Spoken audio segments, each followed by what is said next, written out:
आप जैसे ही घर से बाहर निकले तो हाथों में उंगलियों में आपकी अंगूठियां हो, आपके यहाँ कोई ताबीज बंधा हो, आप डरे सड़क पार करने से पहले।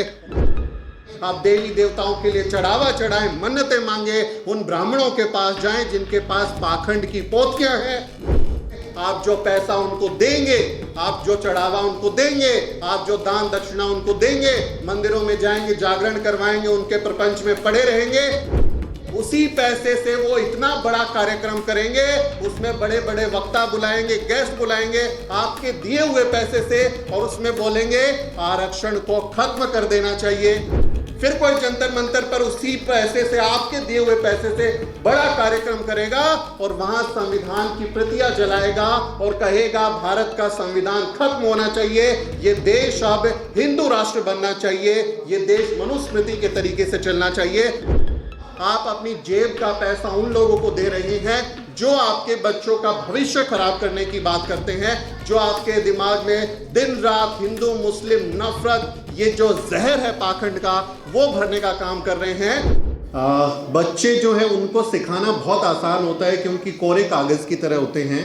आप उनकी परवरिश जैसी करेंगे वो सीख जाते हैं, लेकिन जो बड़े हैं उनके दिमाग में ऑलरेडी बहुत सारे पूर्वाग्रह होते हैं, बहुत सारी छवियां होती हैं, तो उनको समझाना थोड़ा मुश्किल हो जाता है। तो इस बार की कहानी जो है वो बड़े लोगों के लिए है।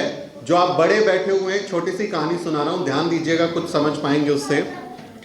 एक बार होता है कि 4 दोस्त होते हैं, 4 फ्रेंड्स हैं और चारों फ्रेंड्स की जातियां अलग अलग हैं। एक साथ किसी हॉस्टल के कमरे में रहते हैं। एक है ब्राह्मण, एक है क्षत्रिय, एक जिसे बनिया वैश्य आप कहते हैं, और चौथा हमारा बहुजन साथी, SC ST OBC जो भी मान लो, वो बहुजन साथी।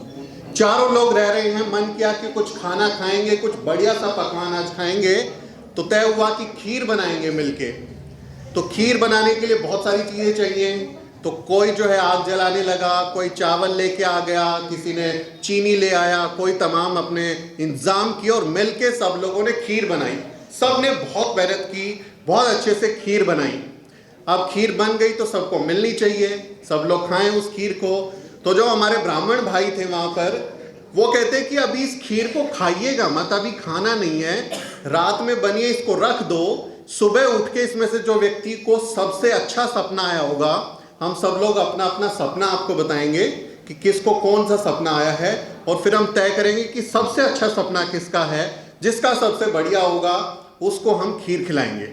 चालाकी देखिए, सबने मेहनत करी, खीर बनाई, सबको मिल जानी चाहिए थी, लेकिन एक प्रपंच लगा दिया कि रात में सपना देखेंगे, जिसको सबसे अच्छा सपना आएगा सुबह उसको सबसे बढ़िया खीर मिलेगी, सारी खीर उसको मिल जाएगी। अब सब लोग सो गए, सुबह उठे तो जो हैं ब्राह्मण भाई हमारे कहते हैं, मेरे सपने में तो राम और सीता आए थे, मेरे सपने में प्रभु राम और माता सीता आई थी और उन्होंने मुझे बहुत अच्छी बातें बताई, आशीष दिया। अब ये खीर मैं खाऊंगा क्योंकि स्वयं भगवान मेरे सपने में आ गए। अब जो क्षत्रिय थे वो सुन रहे थे वहां पर, अब वो लगा कि खीर तो चली गई, अब मैं क्या करूं। तो बोले कि मेरे सपने में राम, सीता और लक्ष्मण भी आए थे, तीनों पूरा परिवार आया था, विद फैमिली आए थे, और उन्होंने बोला बेटा खीर तो तुम्हें ही मिलेगी, तो ये खीर मैं खाऊंगा। अब हमारे जो बनिया भाई साहब हैं वो भी बैठे हुए कि यार ये तो बड़ा, मतलब हमने मेहनत करी थी, सबको खीर मिलनी चाहिए थी लेकिन मिल नहीं रही। तो बनिया भाई साहब कहते हैं मेरे सपने में प्रभु राम, माता सीता, उनके जो भाई हैं लक्ष्मण और उनके सेवक हनुमान भी आए थे, पूरा राम दरबार आया था और सबने मुझे बोला खीर तो तुम्हें ही खानी है और किसी को नहीं मिलेगी, तो ये खीर सिर्फ मैं खाऊंगा। अब हमारे बहुजन भाई का नंबर आया, उनसे पूछा गया कि तुम भी बताओ क्या सपना आया तुम लोगों को, रात में क्या सपना देखा। तो बोला भाई साहब मेरे सपने में रात में बाबा साहब डॉक्टर अंबेडकर आए थे और वो बोले हे मूर्ख क्यों सो रहा है, तेरी खीर वर्षों से सदियों से वो खा रहे हैं, उठ खीर खा। इसलिए मैं आधी रात में उठा और सारी खीर खा गया।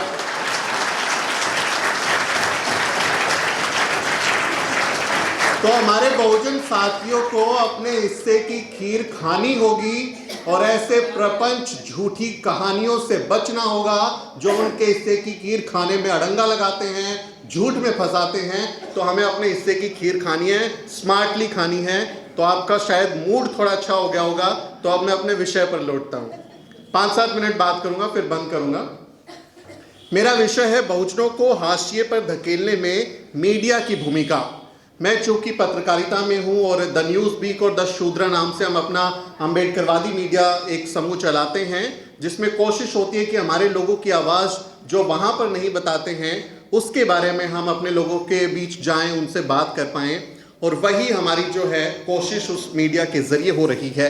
तो भारत का मीडिया कैसे हमारे साथ नाइंसाफ़ी करता है, कैसे हम लोगों को खीर खाने से रोकता है, उसके बारे में मैं बात करने जा रहा हूं। हमारे आप देखें, बाबा साहब डॉक्टर अंबेडकर को भी अपना मीडिया शुरू करना पड़ा था।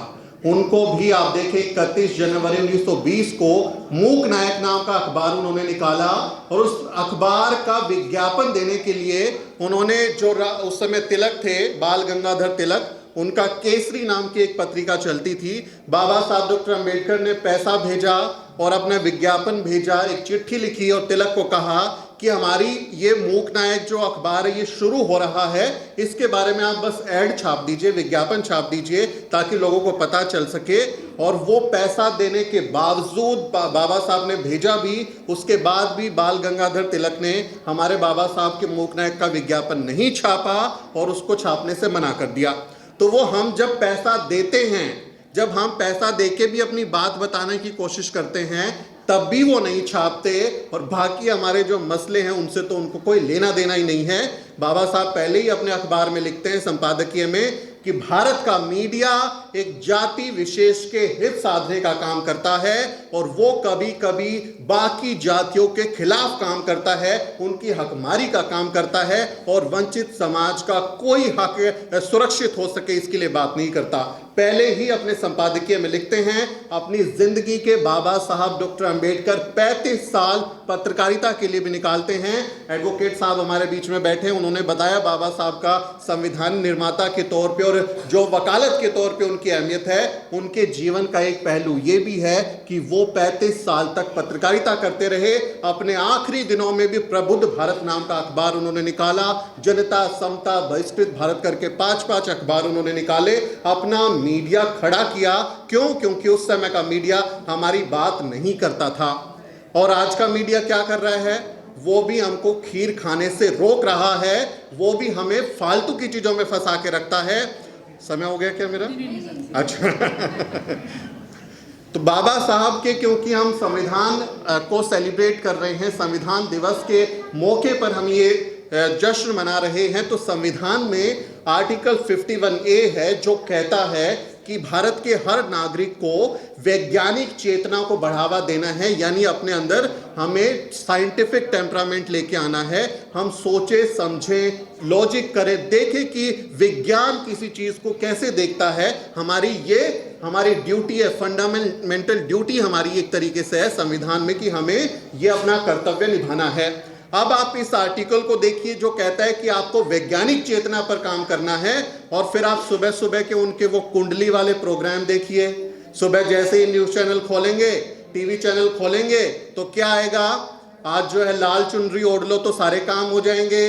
आज वहाँ फलाने के वहाँ पे कोई जो है उड़द की दाल रख दो तो आपका ये काम हो जाएगा। उस बाबा के पास चले जाओ, वहाँ पर पीपल के पेड़ पे कुछ कर दो, बरगद का पत्ता खा लो। एक बाबा तो ऐसा था जो कहता था समोसा लाल चटनी के साथ खा लो, हरी चटनी के साथ खा लो। तो इस तरह के तमाशे सुबह सुबह आपका तमाम मीडिया, हर एक मीडिया चैनल आपको दिखा रहा है। क्यों दिखा रहा है? क्यों? क्योंकि वो सिर्फ आपके दिमाग को कंट्रोल करना चाहता है। ये प्रपंच है कि आपके दिमाग में सिर्फ यही फितूर डाला जाए, आपको उसी में उलझा कर रखा जाए। आप जैसे ही घर से बाहर निकले तो हाथों में, उंगलियों में आपकी अंगूठियां हो, आपके यहाँ कोई ताबीज बंधा हो, आप डरे सड़क पार करने से पहले और राम राम राम राम करते जाएं। आप देवी देवताओं के लिए चढ़ावा चढ़ाएं, मन्नतें मांगे, उन ब्राह्मणों के पास जाएं जिनके पास पाखंड की पोथियां हैं, और वो आप जब उनके पास जाएंगे तो आपकी मेहनत की कमाई का हिस्सा रख लेंगे, आपकी हकमारी करेंगे। आप जो पैसा उनको देंगे, आप जो चढ़ावा उनको देंगे, आप जो दान दक्षिणा उनको देंगे, मंदिरों में जाएंगे, जागरण करवाएंगे, उनके प्रपंच में पड़े रहेंगे, उसी पैसे से वो इतना बड़ा कार्यक्रम करेंगे, उसमें बड़े बड़े वक्ता बुलाएंगे, गेस्ट बुलाएंगे आपके दिए हुए पैसे से, और उसमें बोलेंगे आरक्षण को खत्म कर देना चाहिए। ये बहुजनों ने बहुत मजे ले लिया, आरक्षण को खत्म कर देना चाहिए। फिर कोई जंतर मंतर पर उसी पैसे से, आपके दिए हुए पैसे से बड़ा कार्यक्रम करेगा और वहां संविधान की प्रतियां जलाएगा और कहेगा भारत का संविधान खत्म होना चाहिए, ये देश अब हिंदू राष्ट्र बनना चाहिए, ये देश मनुस्मृति के तरीके से चलना चाहिए। और संविधान का आपको याद होगा, जंतर मंतर पर उसकी कॉपियां जलाई गई, संविधान को जलाया गया। जलाने वाले, आपके आरक्षण का विरोध करने वाले, आपके बच्चों के भविष्य से खिलवाड़ करने वाले, आपके दिमाग में जहर भरने वाले, कूड़ा भरने वाले जो लोग हैं, आप उनके पास पैसा देते हैं। ब्राह्मणों के, पुजारियों के पास आप दान दक्षिणा देते हैं और मीडिया में आप अखबार खरीदते हैं, पैसा देते हैं। आजकल डिजिटल जमाना है तो सब्सक्रिप्शन लेना पड़ता है। आप जब टीवी चैनल देखेंगे केबल पर या किसी भी ओटीटी प्लेटफॉर्म पर तो सब्सक्रिप्शन लेना पड़ेगा। आप अपनी जेब का पैसा उन लोगों को दे रहे हैं जो आपके बच्चों का भविष्य खराब करने की बात करते हैं, जो आपके दिमाग में दिन रात हिंदू मुस्लिम नफरत, ये जो जहर है पाखंड का, वो भरने का काम कर रहे हैं। तो आपको दो काम करने हैं, ना तो आपको उन ब्राह्मण पाखंडियों के पास जाकर पैसा देना है और ना इस देश का एक भी अखबार, टीवी चैनल, मैगजीन खरीदनी है, ना उनको देखना है। वहां आपका कोई व्यक्ति नहीं है जिसको देखने के लिए आप अपनी जेब से पैसा लगाएं। वहां सारे के सारे जो लोग हैं वो सारे के सारे एक जाति विशेष के लोग हैं। अभी अभी न्यूज लॉन्ड्री और ऑक्सफैम की रिपोर्ट आई है 2022 में, जो कहती है कि भारत के मीडिया में 90% जो लोग हैं वो सिर्फ अपर कास्ट के लोग हैं। मैं अपना जीवन में 10 साल मेन स्ट्रीम में पत्रकारिता करके आया हूं, एबीपी न्यूज में, जी न्यूज में, न्यूज नेशन इंडिया न्यूज जैसे बड़े बड़े हिंदी के चैनल जिनको आप देखते हैं, दीपक चौरसिया, सुधीर चौधरी, रोहित सरदाना, रूबिका लियाकत, ये सब लोग मेरे कलीग रहे हैं, मैंने इनके साथ काम किया है। एक व्यक्ति मुझे अपने पूरे करियर में वहां पे नहीं मिला जो दलित बैकग्राउंड से आता हो, जो मेरे समाज का व्यक्ति हो, जो वहां खबरें बना रहा हो, जो आपके लिए एडिटोरियल पॉलिसी दिखा रहा हो। वहां बैठने वाले जो लोग हैं वो क्या कहते हैं कि दलितों को और कुत्तों को घी हजम नहीं होता, इनको लात मार के रखनी चाहिए। ये बात मुझे कही गई थी एबीपी न्यूज में। तो वो लोग जब शाम में आपको कार्यक्रम बना के दिखाएंगे, क्या आपके दिमाग में भरेंगे, इस बात को आपको समझना होगा। हमें अपने लोगों के साथ खड़ा होना होगा। अपना बहुजन मीडिया ही आपका अपना मीडिया है। इसलिए मैं टीवी में काम करते हुए भी मैंने कभी टीवी अपने घर में खरीदा नहीं, मैं देख नहीं रहा। अभी एक टीवी हमारे घर आ गया है क्योंकि मेरी पत्नी अभी बीमार है तो उनको थोड़ा देखना रहता है, बट न्यूज चैनल नहीं देखते, कोई अखबार नहीं पढ़ते। जर्नलिस्ट हूं, हर चीज के बारे में आप सवाल कीजिए, अपडेटेड रहता हूं, जवाब रखता हूं पास में, सब कुछ मुझे पता होता है जो भी मीडिया में चल रहा होता है। लेकिन मैं अपना पैसा अपने बच्चों के भविष्य खराब करने के लिए नहीं देता। आपको भी आज से ही सारे न्यूज चैनल्स को देखना बंद कर देना है। सब का सब ये पाखंड का जो काम है वो देखना बंद कर देना है। आप अपने बहुजन मीडिया को मजबूत बनाइए। जो भी आपके जैसे साथियां यूट्यूबर हैं, बहुजन मीडिया चलाते हैं, उनका साथ दीजिए, उनकी हिम्मत बढ़ाइए, उनको सब्सक्राइब कीजिए, उनके लिंक्स को शेयर कीजिए। यही आपका अपना मीडिया है जो आपके हिस्से की बात करेगा। इन पाखंडियों के पास जाने की कोई जरूरत नहीं है। हमें उनके साथ कोई संबंध रखना ही नहीं है। जहां हमारे लोग नहीं हैं वहां हमारी कोई बात भी नहीं करता। हम अपना मीडिया खुद खड़ा करेंगे। बाबा साहेब डॉक्टर अंबेडकर हमें कह के गए हैं, वंचितों का अपना मीडिया होना चाहिए, हमारे अपने टीवी चैनल होने चाहिए। हमारे नेताओं ने बहुत सत्ता के करीब पहुंच गए, कुर्सियों पे चले गए, बड़े बड़े उद्योगपति भी कुछ चुनिंदा हैं, बहुत ज़्यादा नहीं है, लेकिन मीडिया खड़ा करने की तरफ लोगों ने ध्यान नहीं दिया।